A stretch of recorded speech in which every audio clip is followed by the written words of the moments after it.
बहुत समय पहले की बात है। एक बार गौतम बुद्ध अपने भिक्षुओं के साथ भिक्षाटन के लिए किसी गांव से गुजर रहे थे। तभी अचानक बुद्ध के पैरों में एक कांटा लग गया। कांटा इतनी तीक्ष्ण लगा था कि बुद्ध के पैरों से रक्त की धार निकलने लगी। बुद्ध के भिक्षुओं ने रक्त को रोकने के लिए एक कपड़ा फाड़ा और बुद्ध के पैरों पर बांध दिया। इस घटना को कुछ लोग देख रहे थे जो कि बुद्ध से बहुत ही ईर्ष्या करते थे।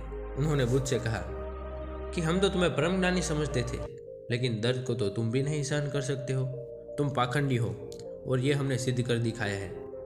ये कांटे हमने ही बिछाए हैं। अब इस गांव में तुम्हारा स्वागत नहीं बल्कि तिरस्कार होगा। इस गांव में तुम्हें कोई भिक्षा नहीं मिलेगी। बुद्ध ने उन लोगों से अनुरोध किया कि कृपया करके मुझे इस गांव से भिक्षा लेने दीजिए।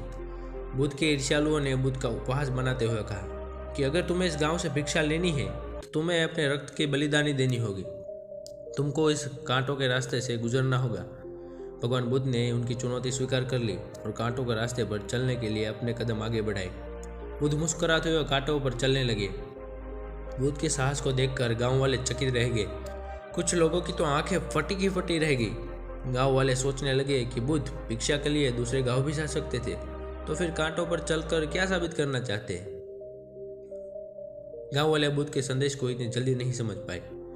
यहाँ पर बात भिक्षा की नहीं बल्कि जीवन को बदलने की थी। गांव वालों की भीड़ में एक सुमित नाम का युवक था जो बुद्ध पर हो रहे अत्याचार को देखकर द्रवित हो गया। सुमित दौड़ कर गया और बुद्ध के पैरों के सामने से कांटे को हटाने लगा। बुद्ध के ईर्ष्यालुओं ने सुमित को रोकने लगे और गांव से दाना पानी न देने की धमकी देने लगे। सुमित ने किसी की न सुनी और कांटों को हटाते हुए बोला, हे भगवान, आप इन मुट्ठी भर लोगों के लिए अपने आप को कष्ट क्यों दे रहे हैं? आप गांव में प्रवेश कीजिए। बहुत सारे लोग आपको भिक्षा देने के लिए आतुर हैं। बुद्ध ने सुमित को अपने पास बुलाया और आशीर्वाद देने लगे। सुमित पीछे हट गया।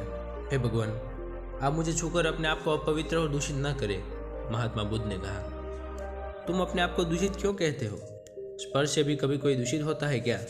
मनुष्य तो लोभ, लालच, घृणा और ईर्ष्या से दूषित होता है। तुम्हारे अंदर तो प्रेम भरा है। तुम दूसरों का सुख चाहते हो।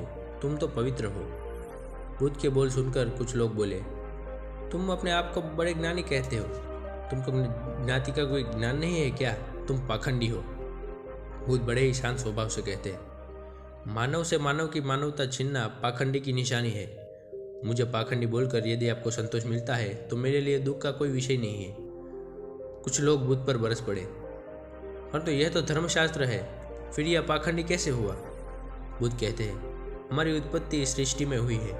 नदियों का पानी सभी की समान रूप से प्यास बुझाता है।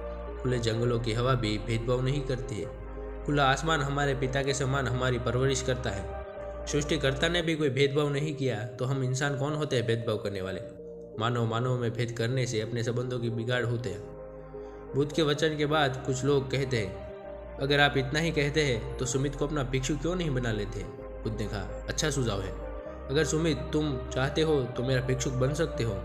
बुद्ध के आमंत्रण पर सुमित पहला नीच जाति का बौद्ध भिक्षुक बनता है और इस विवरण में केवल सुमित का जीवन बदलता है, शेष सभी लोगों का जीवन रूपांतरित होता है। और इस तरह से बुद्ध ने सबकी विचारधारा ही बदल दी।